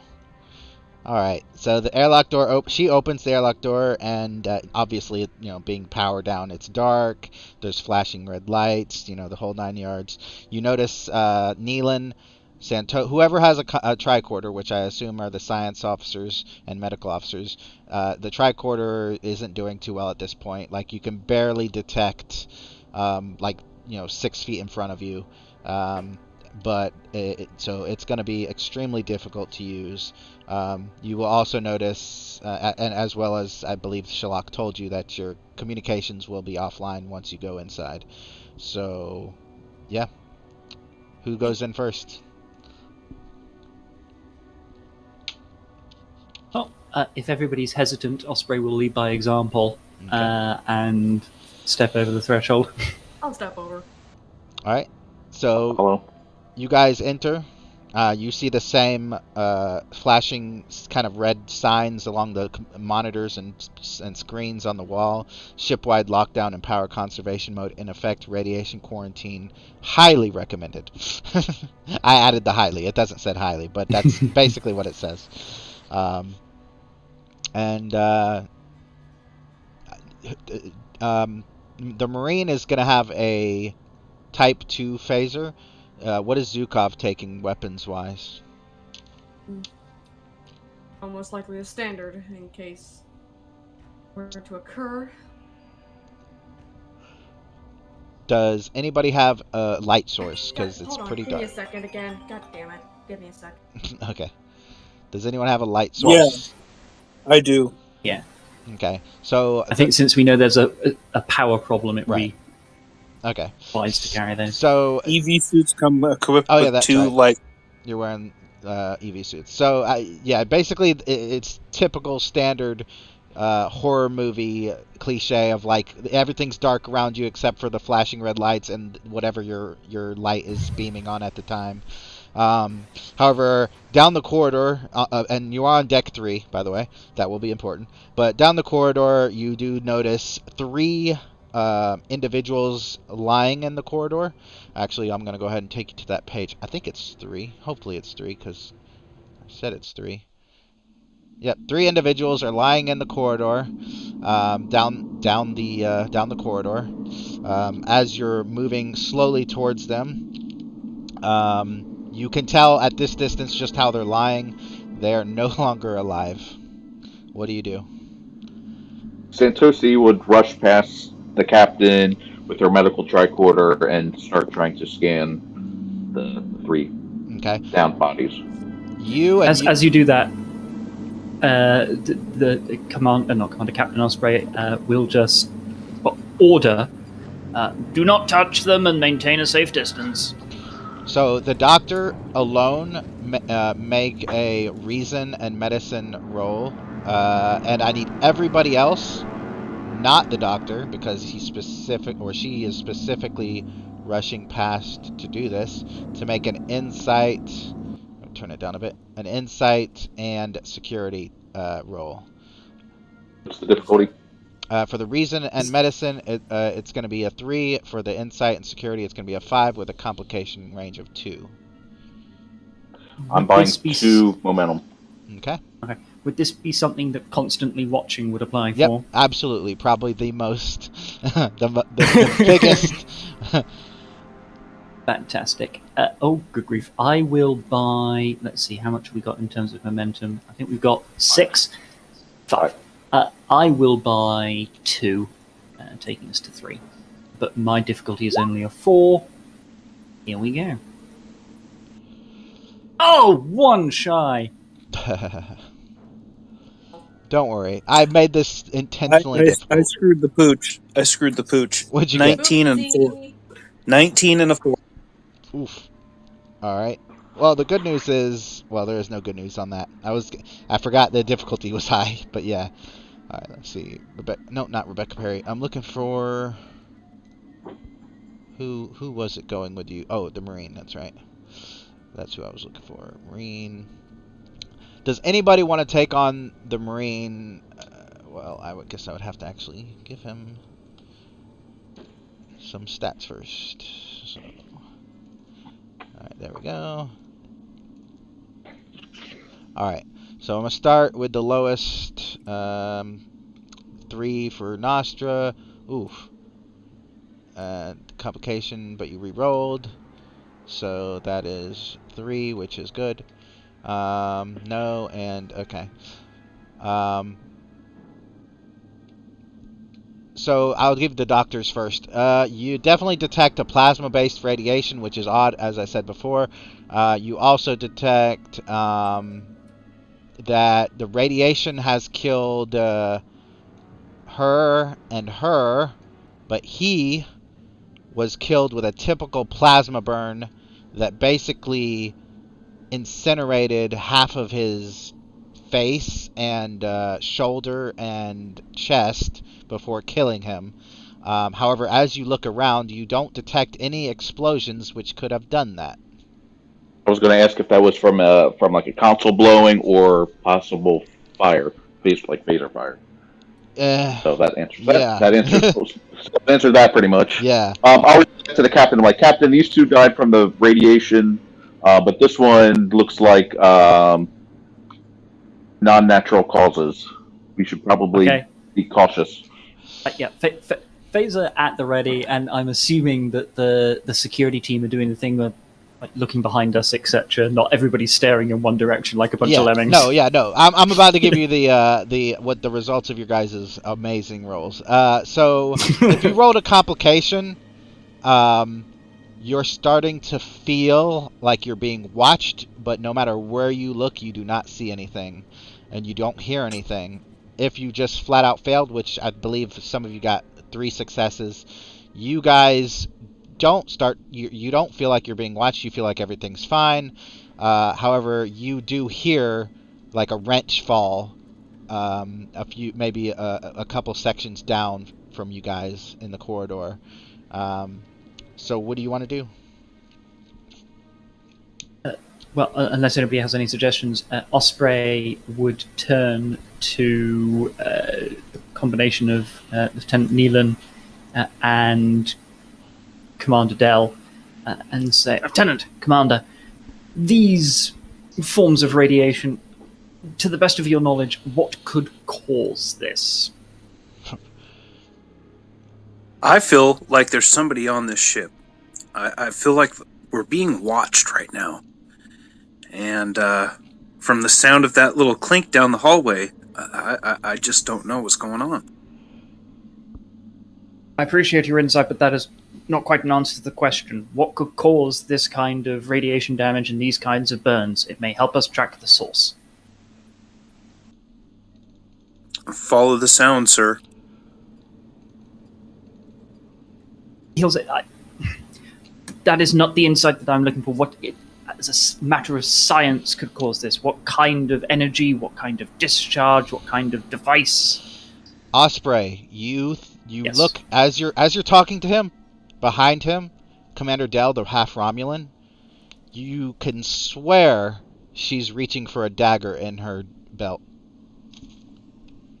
Okay, Osprey will turn, face this directly. His phaser is set on stun. Although, what would the stun? Would the stun still work through an EV suit? At this point, because of the rolls that have been rolled, you would not have any you would not care, essentially, because you see someone about to backstab someone, and you wouldn't be able to think like that in that way. So you have to act now, or someone else will act. Okay, so she's reaching for her dagger, and who is she placed to plunge it into the back of? Well, she's standing kind of behind Nealon. Right. Okay, so what Osprey will do is he'll step forward decisively. This is not his strong suit, but he'll step forward decisively, and with one hand, he'll sort of pull Nealon forward a bit, so if there's a lunge, he's out of its range.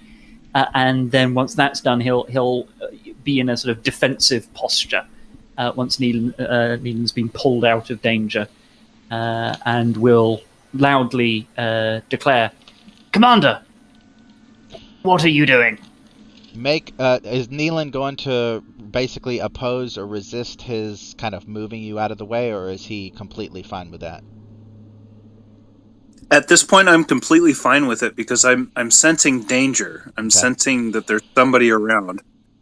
So as Osprey, as you move him aside, and you look at the commander, who is clearly ready to draw her blade, you realize that she has a tricorder in the hand that she had. You could have sworn a dagger a moment ago, but it's actually a tricorder. As she looks to you confused, and she says, "It's a tricorder. I'm just scanning the bulkheads to see if there's any radiation leakage from them." Okay, he looks at that for a few seconds. He then looks about her body and like near places where the tricorder could have been to see if there is also a knife present or if there's just no knife at all. So the way the EV suits are, there's no way she could have hit a knife there. Right, okay. So that makes even less sense in his mind now, and he will immediately notify Dr. Santosi and say, "Doctor, I believe that I just suffered a momentary hallucination. I'm not sure what caused it, but it appeared to me as though the commander here, just Commander Down, was in possession of a knife and about to attack one of our comrades. Clearly this is not the case. My senses have been fooled." Captain, may I scan you? Of course, please, continue. And I'll start scanning as you continue to talk. Okay. Reason. The and moment medicine. I believe I am in control. However, I defer to your judgment. Difficulty? This will be a difficulty 4.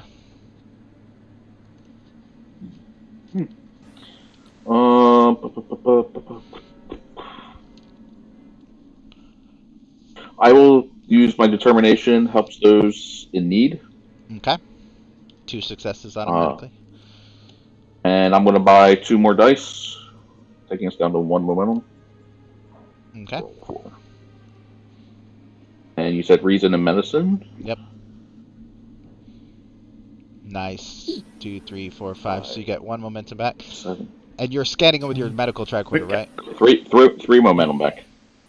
Yeah, my medical tricorder. Oh, yeah, that's right. I forgot you did the determination. Okay, so the tricorder is telling you that there is, in fact, you're feeling, your empathy is kicking in as well.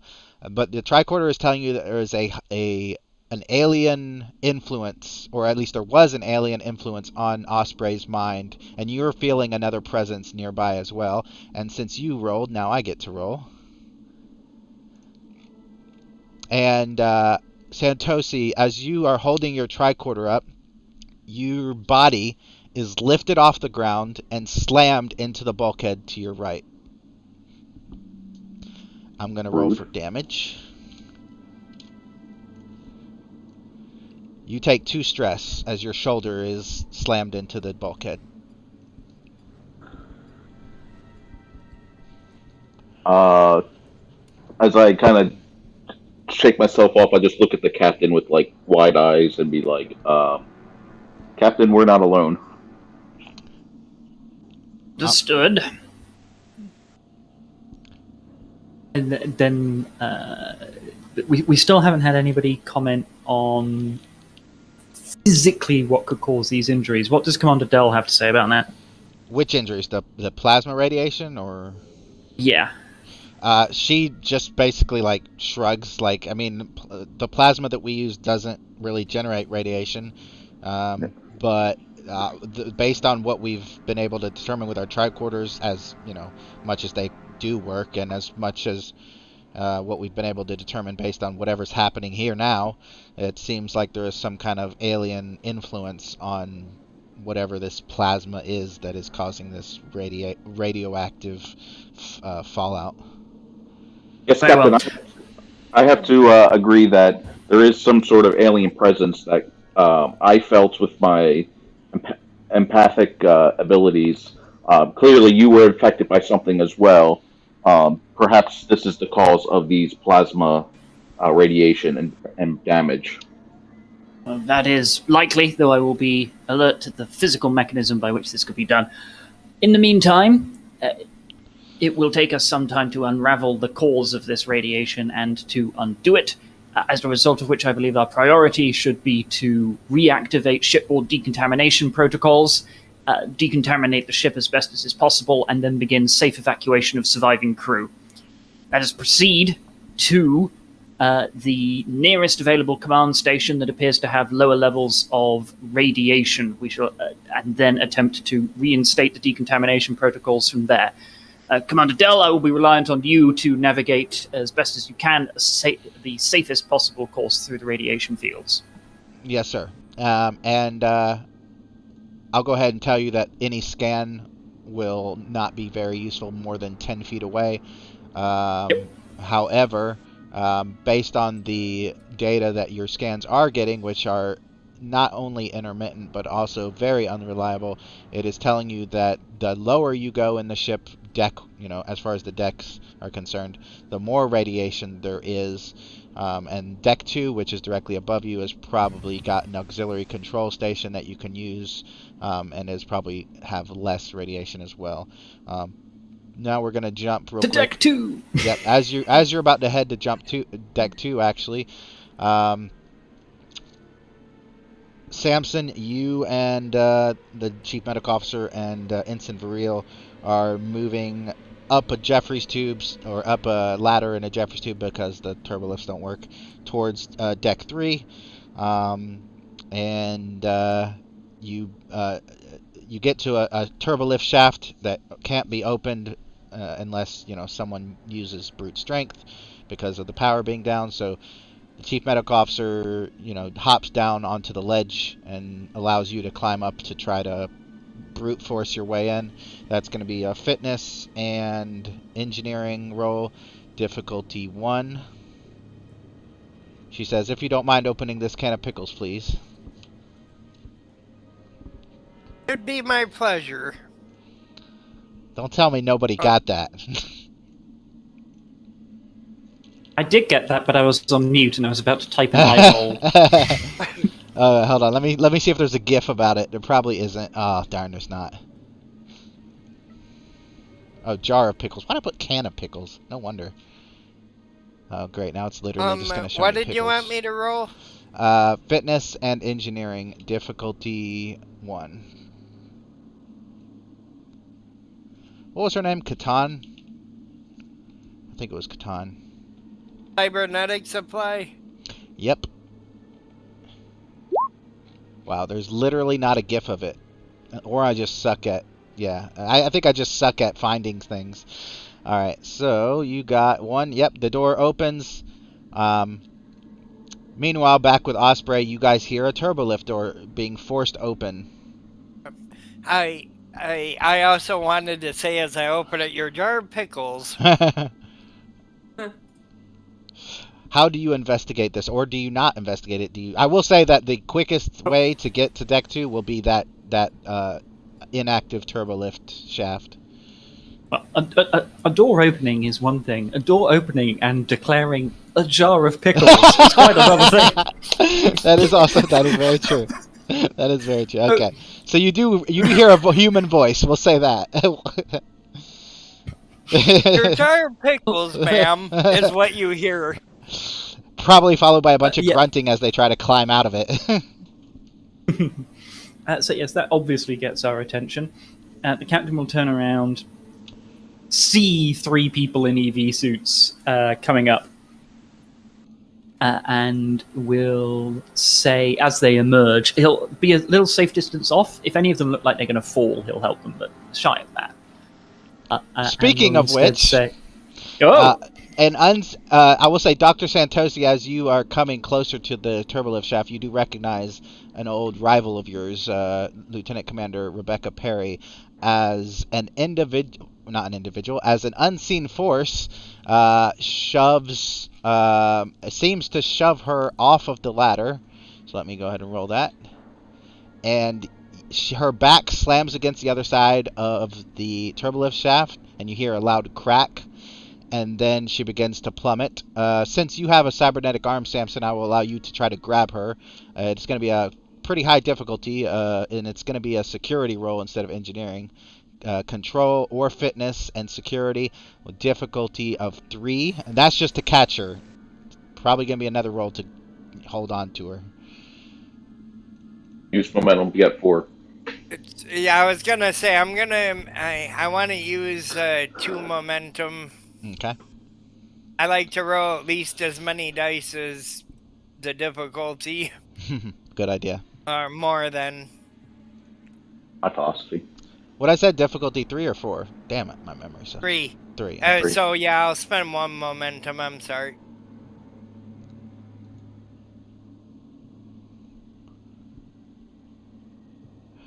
Your fingertips brush against her uniform as she begins to plummet down the turbolift shaft into the darkness, and you don't hear anything for probably a good minute or so, and then echoing down, you hear a light thump, and that's pretty much the last you'll ever hear or see from her again. Sorry.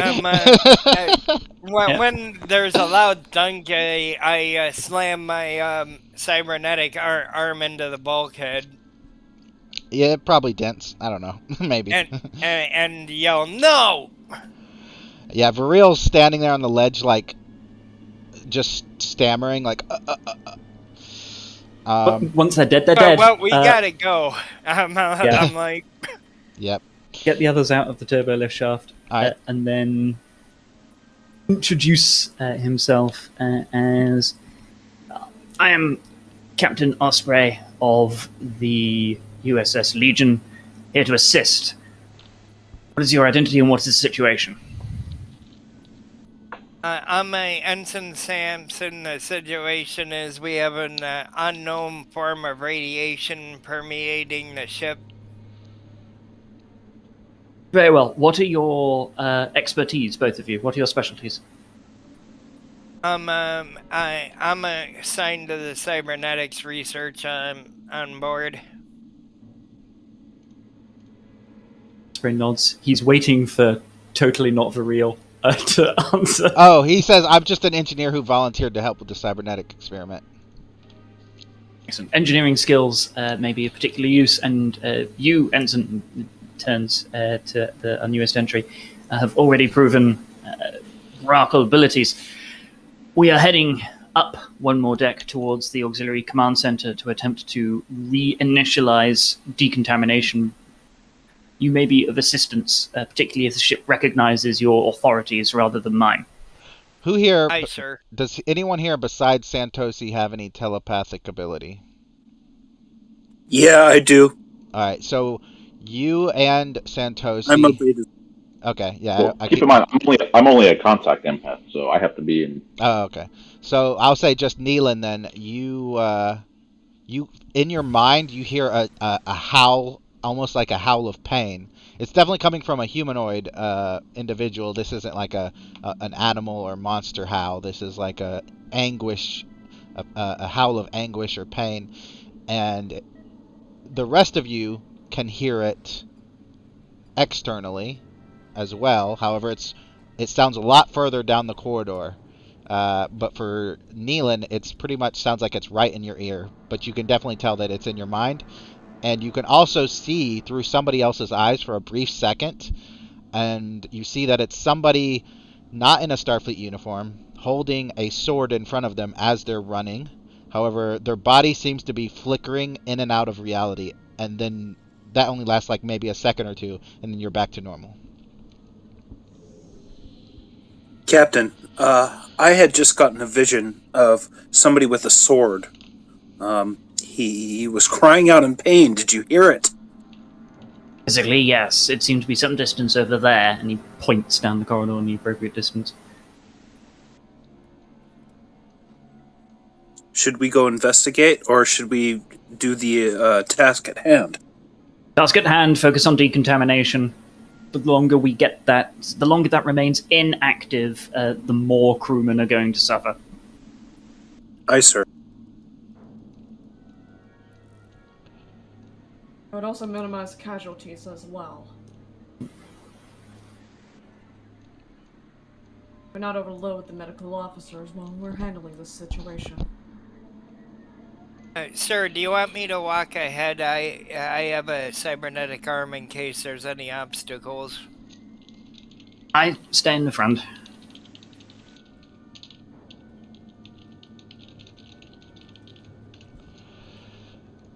All right. So you guys are heading to deck 2. You said, right?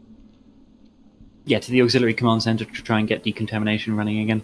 Okay. So as you do that, I'm gonna head back to the airlock because apparently people are trying to get in there.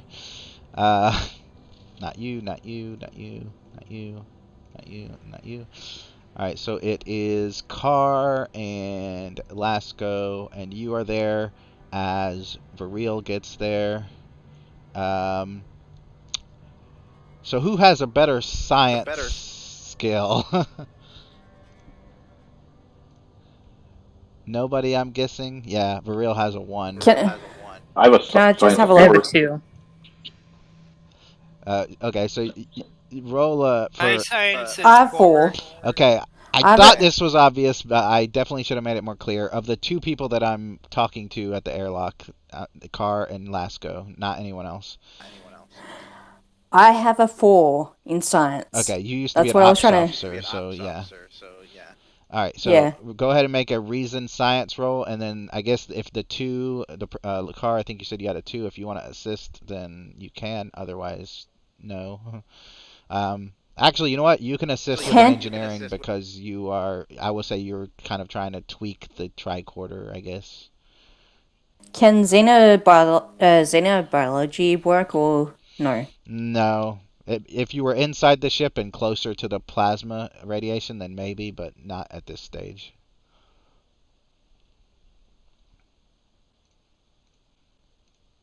Can computers work?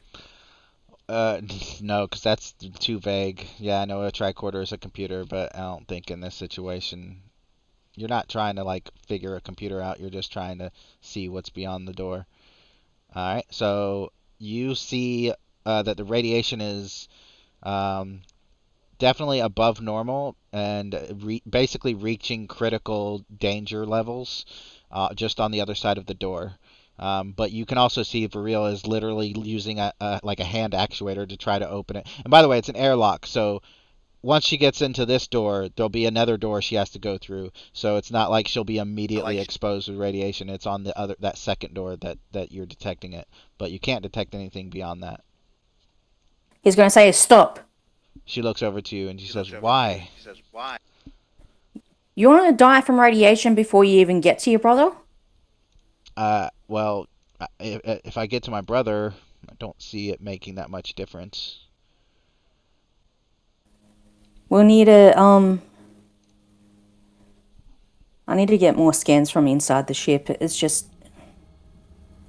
He looks at Lieutenant Cole and he says, you might as well put the EV suits on to be on the safe side. So we can get a better outline through the ship. We can get a console working from inside. The familiar Tellarite walks up behind you and says, "Oh, I didn't know you were just trying to avoid me by entering some random ship's airlock. I wish I'd known that. I wouldn't have asked you guys to join me for a drink." We weren't avoiding you. Maybe you can come with us. Why would I want to come with you? I have a job to do in like 20 minutes. Do you trust him, Lieutenant Cole? I trust him. In fact, it might be better that at least he knows. If you're really suggesting that we put on EV suits and go after our crewmates without any sort of he's going to lower his voice, without any authorization. Why do you need? Then it might as well have at least the security person know where we are. Why do you need EV suits? What's wrong? I thought it was just a sensor ghost issue. No, it's radiation in there. Maybe injure people. Bye. He starts walking away. Crazy Tellarite. Yep. Try to convince him. I mean, do you want to try to convince him? You can. You just got to roll for it. You want to try and convince him? He's your friend. Okay, out of character, what am I trying to convince him to do at this point? Just to come with us? Yeah, he doesn't want to get irradiated. He's leaving. He's got a shift in 20 minutes. Exactly. Yeah, he's got. I know him well enough to know he's not going to leave his shift. I mean, you could convince him if you roll high enough. You just got to beat his roll, because his roll tells you basically how much he's very interested in his shift in 20 minutes. He may not even want to go to work. Where is the dice? There it is. I'll let you know. Or you can roll an insight before you roll your presence, so you can see kind of gauge. I mean, you have known him for a while, so you can kind of gauge like his interest level. Oof. So he's yeah. If you want to roll insight and security, you can. I mean, not insight, security, insight and command. Well, Or you could just roll presence to convince him. It's up to you. yeah, my insight's better. I'm just trying to think of. I'm still kind of hung up on. Do I want to try and convince my friend, who probably could go blab on us anyway, to go with us? Yeah. At this point.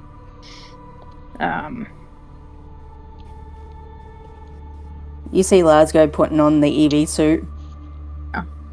I guess for real we'll do that too. He puts the thumbs up. You're like, you got this. Look, Gensh, either we could use another. We could use you if you came along with us. I also understand that you have your shift and you have your responsibilities, and you're a better security officer than I'm ever going to be. Oh wait, that's right, I'm not a security officer. He just looks at you like you're talking in another language. Like, what? Yeah. Pretty much. He says, look, I don't want y'all to get in trouble. If you want to keep avoiding me, then sure, go on back to your shift. But I've got a responsibility to a captain who is aboard this vessel and is currently presumably in danger. He looks at you and says, is that your best pitch? It's my honest pitch. Alright, make your roll. I guess we'll find out in a second. I know what you gotta beat to convince him. Yeah. You don't convince him. He shakes his head and he says... He hits his comm badge and he says... Gensh to security. We've got a couple of officers trying to get onto a starship that they're not assigned to. Let the commanding officer know and send security to help me escort them to ops. And that's where we're going to stop for today, because this is definitely going to be a two-parter.